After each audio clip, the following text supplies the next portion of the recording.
कहाँ होगा शब्दों का माया जाल। एक ऐसे डॉक्टर जो करते हैं ऑपरेशन प्रॉब्लम्स का और ढूंढ निकालते हैं मौका हर बात पर मुस्कुराने का। डॉक्टर तुषार शाह।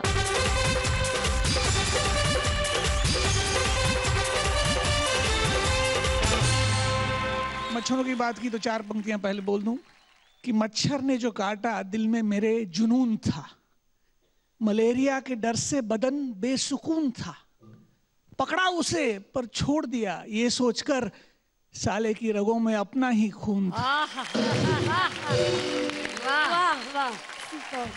मेरी पत्नी मुझसे कहती है कि तुम इन तीनों को देखते हो, तुम्हें शर्म नहीं आती अपनी फिटनेस पर?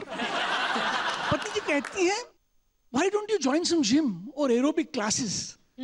और जिम गया भी तो ट्रेनर ने मुझसे कहा ठीक है कल से कुछ लूज कपड़े पहन के आ जाना। मैंने कहा लूज कपड़े होते तो जिम आता ही क्यों, ये तो बता। और मुझे स्ट्रेचेस और क्रंचेस करवाने की नाकाम कोशिशों के बाद मेरे ट्रेनर का ये मत है कि मुझे फिजिकल इंस्ट्रक्टर की नहीं स्ट्रक्चरल इंजीनियर की जरूरत है। मैं तो कहता हूं ये योगा, ये मॉर्निंग एक्सरसाइज, ये सब हमारा ईगो, हमारा अहंकार बढ़ाते हैं। रोज सुबह बड़ों के पांव छूने चाहिए, ये सब हमें खुद अपने पांव छूना सिखाते हैं। जिस तरह मेडिकल टर्मिनोलॉजी में आप लोग थोड़े से कमजोर होते हैं, फाइनेंशियल टर्मिनोलॉजी में हम लोग कमजोर होते हैं। एक दिन मेरी बेटी मुझसे पूछती है कि डैडी ये ओवरहेड्स क्या होते हैं। अब मैं ठहरा डॉक्टर, मैंने कहा बेटा हमारा अकाउंटेंट तुम्हारी मम्मी के उन खर्चों को ओवरहेड्स बताता है जिन खर्चों का कारण उसके सर के ऊपर से जाता है। तरह तरह के मरीज आते हैं। एक मरीज मेरे घर में है, मेरे चाचा जान हैं। He is a disease freak. आप लोग हेल्थ फ्रीक हैं, वो बीमारी पसंद इंसान है। चाचा जान अपना एनुअल चेकअप हर महीने करवाते हैं। एक दिन गिर पड़े घर पर, चोट आई शोल्डर पर थोड़ी सी, बोले मैं एक्सरे करवाऊंगा। मैंने कहा चाचा कुछ नहीं हुआ है। बोले मैं एक्सरे करवाऊंगा। मैंने कहा आज संडे है, कोई एक्सरे मशीन खोला नहीं होगा। वो एयरपोर्ट चले गए। बहुत समझदार हैं चाचा जी। ऐसे ऐसे मरीज आते हैं। और कुछ मरीज ऐसे आते हैं जो हमें पता होता है चंद दिनों के मेहमान हैं, पर हम उन्हें कह नहीं पाते। पर मरीज को समझ जाना चाहिए। कैसे समझ जाना चाहिए, इस बात पर छोटी सी कविता है कि कभी कभी डॉक्टर आपको बताएंगे नहीं आपका अंतिम समय निकट है, ये जताएंगे नहीं, मगर ऐसी अहम बात थोड़ी छुप पाती है। डॉक्टरों की बातों से कोई ना कोई हिंट मिल ही जाती है। जैसे अगर डॉक्टर कहें कि अब से आप लोकल ट्रेन की सीजन टिकट के बजाय डेली रिटर्न लिया करें, तो समझ जाइए गड़बड़ है। तो समझ जाइए कि आपका टिकट कट चुका है। या डॉक्टर कहे कि अब से आप जी टीवी पर पुरानी सीरियलें देखते रहें, कोई नई सीरियल शुरू ना करें, तो समझ जाइए कि आपका अपना क्लाइमैक्स ही बाकी है।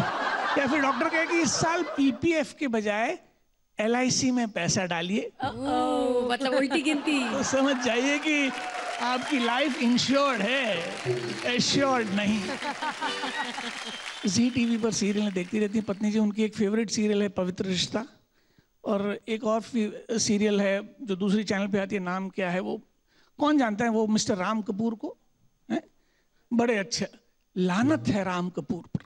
मेल काउंटर पार्ट सौतन का क्या होता है, उसके लिए कोई शब्द नहीं है, पर मेरे लिए वो राम कपूर।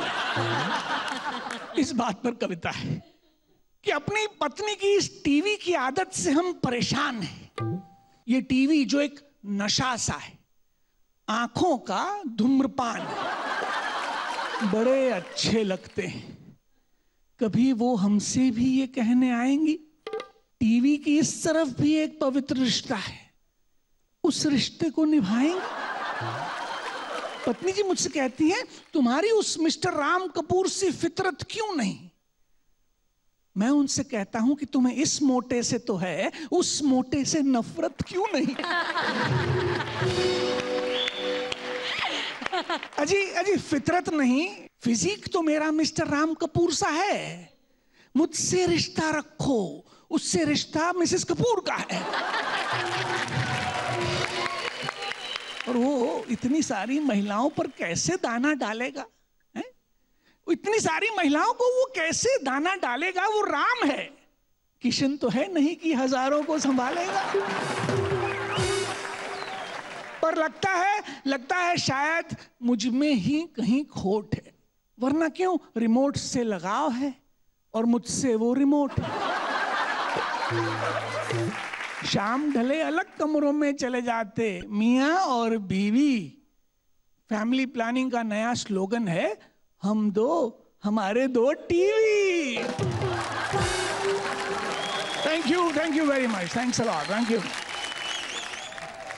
आपकी वाइफ आपसे कुछ कहती नहीं है, पर हम कहते हैं आपकी जो बातें हैं हमें बड़े अच्छे लगते हैं। बड़े अच्छे लगते हैं। बहुत शुक्रिया। और ये और डॉक्टर साहब, ये शो देखने के बाद आई थिंक आपकी वाइफ एक टीवी बेच देगी। क्या बात, बहुत थैंक यू सो मच।